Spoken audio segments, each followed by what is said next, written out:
The whole of the euro system is grinding to a halt. A lot of my country people are in denial.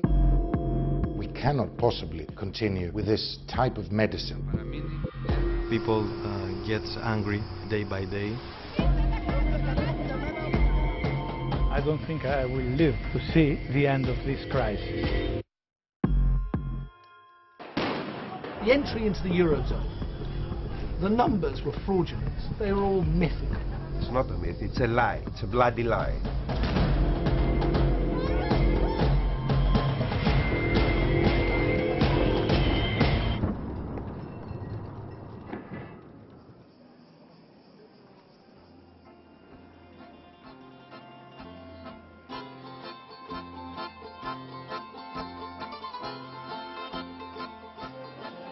The Greek state is on the block.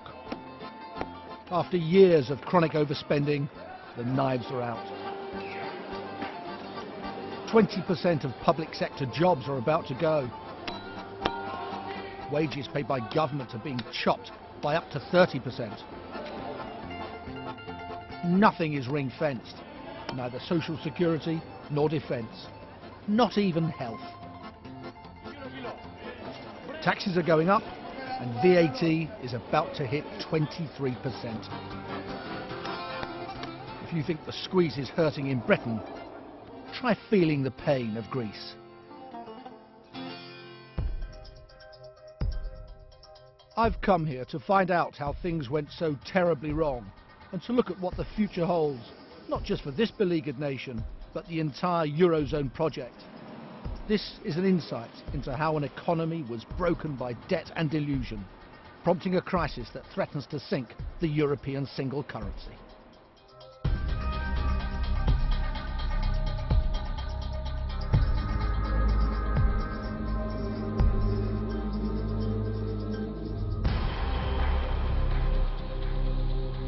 Ten years ago, here in Greece's parliament, the then Prime Minister, Kostas Simitis, welcomed his country's adoption of the euro with promises of greater stability and new horizons. Fast forward the video to today, and Greece is completely bust. The comedy of its fraudulent entry into the eurozone has turned into tragedy for millions of ordinary, bewildered citizens.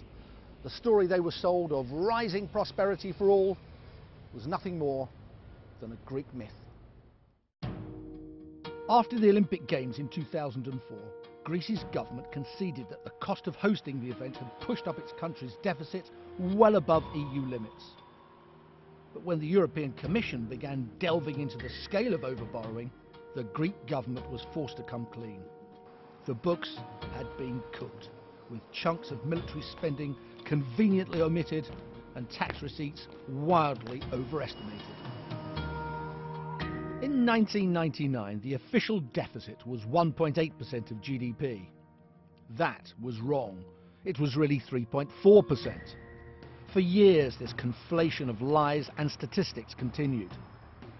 But in 2009, there was a devastating revelation. The budget deficit was not 3.7%, as previously declared. It was actually 14%. The government's finances were shot to pieces. How did Greece become so dazzled by economic mythology? Well, its leaders were desperate to enter the Eurozone, where they could borrow heavily and cheaply, even though it meant that in troubled times, Greece would not be able to devalue its currency. Now, the bill for all that profligacy has arrived, and there's no hope of it being paid. Back in May 2010, everybody pretended that Greece was bailed out. Greece was not bailed out. It was simply given a very expensive credit card by which to pay off its mortgage after having lost its job. That credit card was issued when Greece went to the IMF and the EU for a humiliating rescue package, which forced the country's leaders to adopt tough austerity measures. They told the people, "We ate the money together." Perhaps. But now there's collective indigestion, and in Athens, the people's fury has led to violence.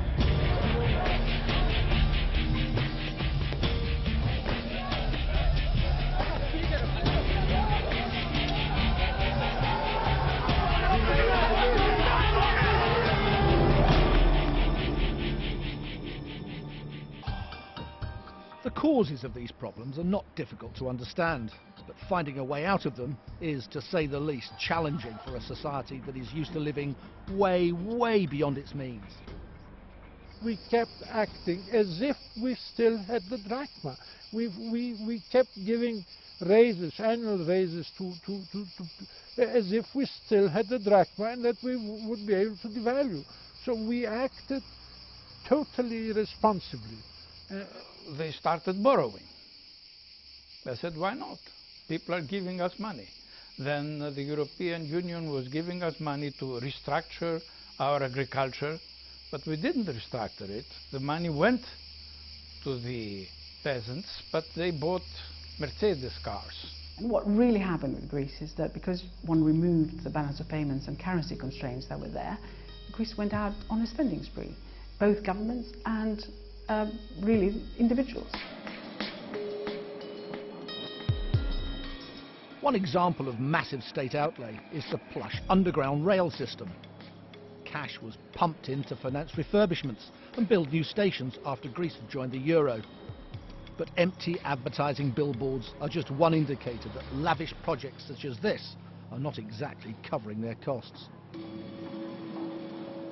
So this is the Athens Metro. Very impressive, very new, very modern. It obviously cost a lot of money to build. Have a look at this though. This is the entry barrier. Well, actually, there's no barrier. The whole system relies on honesty. You pay if you want to.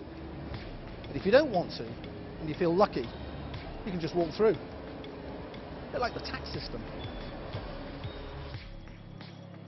It's estimated that up to 30 billion euros of taxes go uncollected in Greece every year. Evasion is rife in a system where earnings are largely self-declared. The issue borders on farce as government tax snoopers use helicopters to spot swimming pools. Why?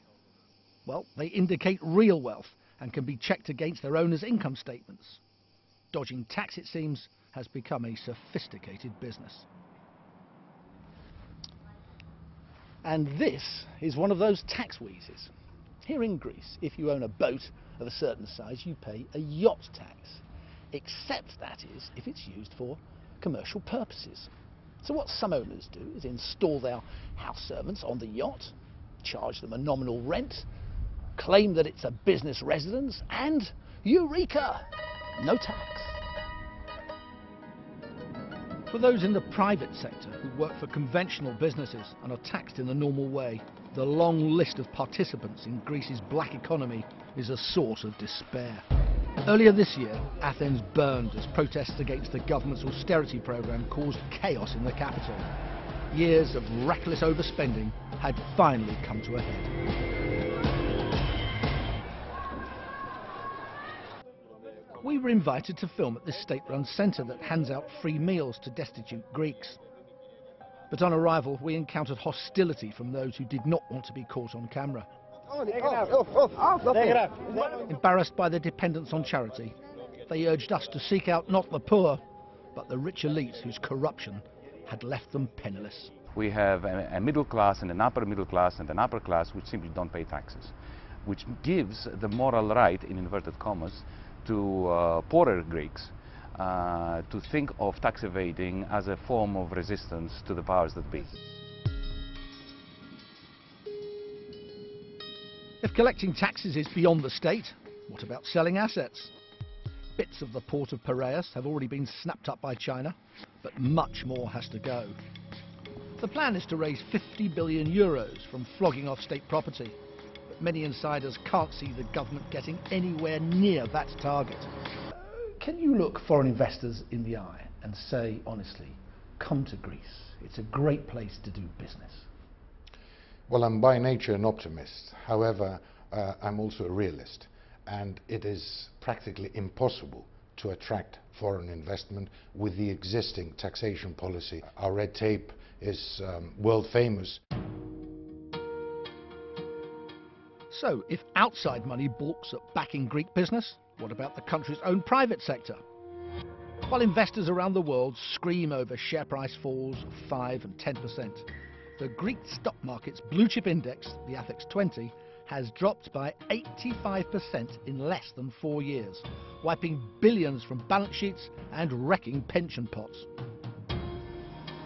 Evidence of value destruction is everywhere. Some 80,000 Greek businesses have closed in the past 12 months, and many more are expected to go bust this year and next. Against such a gloomy backdrop, does Greece have any chance of regaining its competitiveness? Greece has always been teetering on the verge of uncompetitiveness and insolvency, but has always managed to find a way of pulling back from the brink. The problem now is that we are enmeshed in the machinations of a Eurozone that was never designed to sustain the major shockwaves of the 2008 credit crunch. The whole of the Euro system is grinding to a halt. It's reaching the end of its tether. With the economy imploding, Greece is once again heavily dependent on shipping, a sector synonymous with Greek wealth and influence. I travelled to the island of Eleusis to find out what one of the country's biggest business players made of the crisis. Evangelos Angelakos is mayor of this tiny island and head of a prosperous shipping company. Is his industry doing its bit? Is it true that shipping in this country is tax exempt? I mean, it's not dodging tax, it simply doesn't have to pay tax. No, we do pay taxes. We do pay lawful taxes, whatever we carry our ships. We pay our taxes that are due. You have a tax system, but it seems to me it's just too easily avoided, too easily circumvented. Professional classes just simply don't have to pay tax, and they don't. What's the problem? Why? I'll tell you. Yes, I don't think anybody Nobody would like pay taxes, but we have. But in Britain, okay, at least I pay my taxes because I know that I will get something back. When I realized that they were getting nothing, and the ministers and politicians and other people were sending their money to Switzerland, I said, the Greek is not a tax evader. He is a tax protector. He is trying to protect his sweat and blood from the system to being stolen from him. This is a weak economy that's being strangled by a strong currency. My mind tells me that we're heading for a collapse of the Eurozone and a new postmodern 1930s. My heart is utterly optimistic that Europe is going to find its way out of this mire. I don't think I will live to see the end of this crisis. It's a long crisis. Looking at the situation as it stands now, the verdict should be pessimistic, I think. Unfortunately.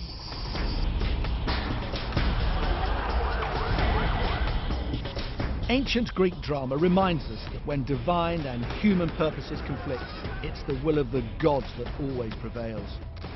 In recent years, they watched the country debauch itself on borrowed money, corrupt politics, and fiddled tax returns. Now it seems the deities are furious and determined to exact their revenge.